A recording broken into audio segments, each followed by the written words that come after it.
Oh, hi. Don't tell Sam, but I'm working on something that'll make her a little more cooperative. Just a few more adjustments to this module, and Gibson and I bet we'll have a whole new perspective on things. Oh, hi. Join us as we explore robotics, animation, and game creation here at KidsCo Quest.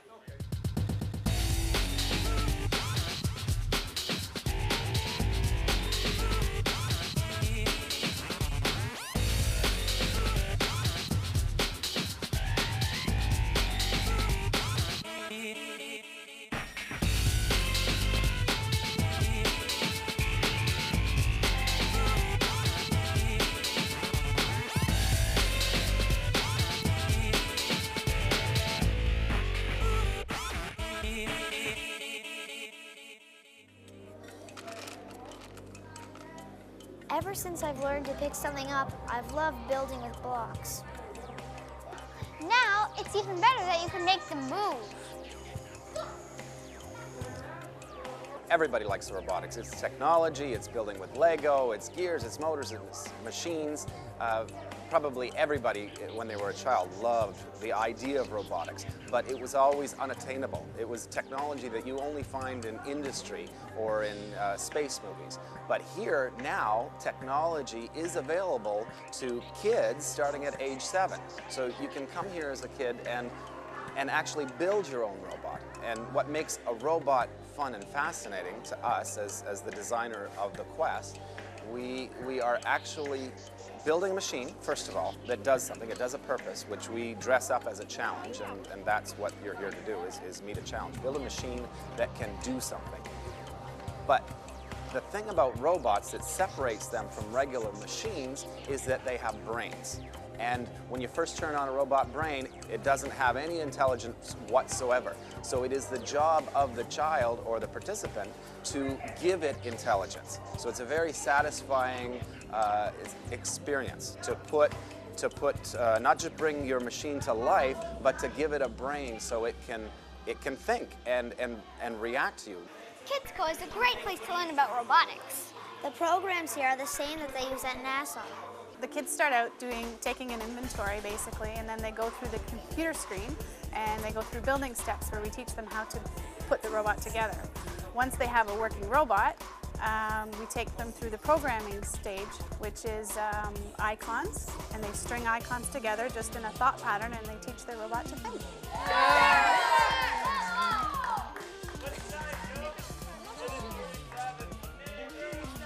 First we tried a bunch of designs, and then we used a caterpillar belt. Because it's just about the size of the rail.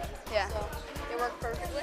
Well, we had to program to make the motors go forward and then make the motors go backwards when the touch sensors hit and stop when it's hit by darkness. Yeah, and we had to program the touch sensor into port 1, or else it would make both of them go at the same time. Yeah. And it wouldn't let you do that. So we had to worry about that in our programming. And then we noticed that when it was just sitting on the rail, it was sort of leaning to one side, so that's why we added this huge counterweight.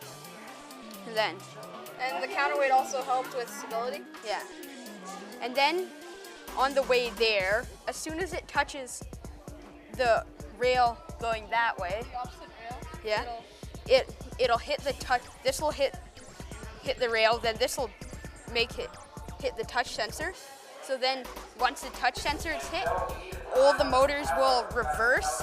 So it'll start backing up, and then It'll go until it sees a light sensor. yeah, then the light sensor Will sense darkness and then Yeah. stop. yeah. Just the stability, really. Yeah. The turns were impossible because it was the caterpillar belt and it wasn't very good at turns. So it's just caterpillar belts just go in one direction. Unless it's like told to turn like this, it won't actually make a slight turn. So we had to make the guides to hit the rail and then move the caterpillar belt itself without the motor.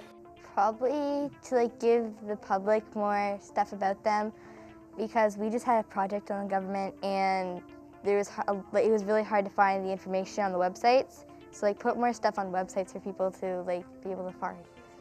I try my best to stop poverty. They should make homes for the homeless so they would have a life.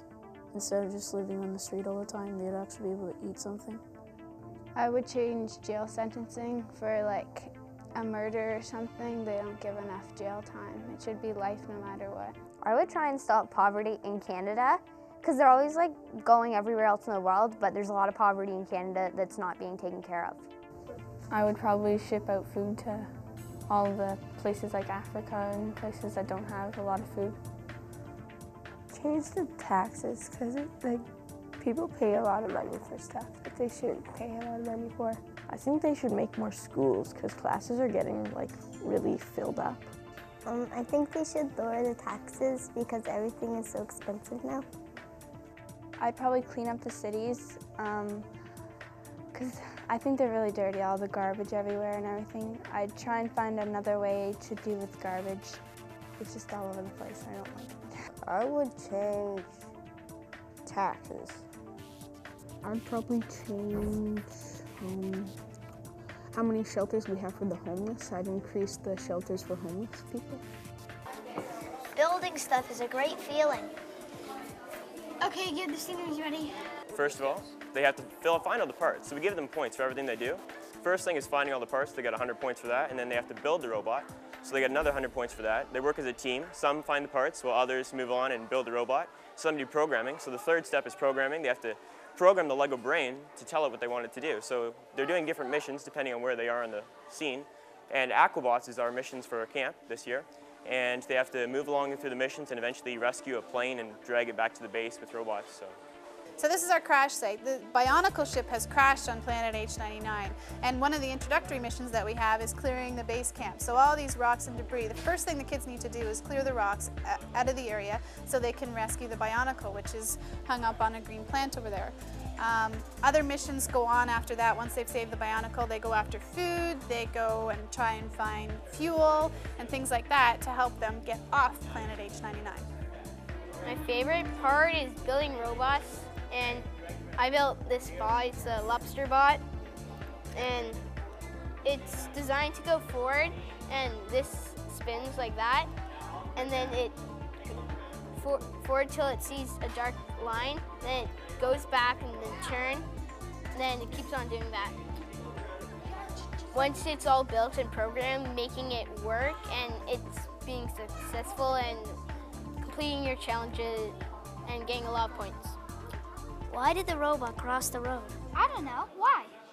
Because it was programmed to do so. Stay tuned for more KidsBeat.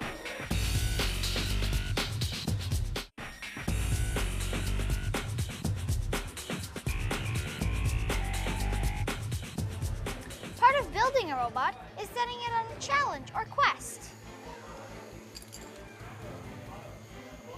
Or maybe it's which robot is the strongest. 1, 2, 3, first round goes to... Sumo wrestling is where we take two robots and we put them into the ring and they battle against each other by smashing each other apart and trying to get the other robot out of the ring.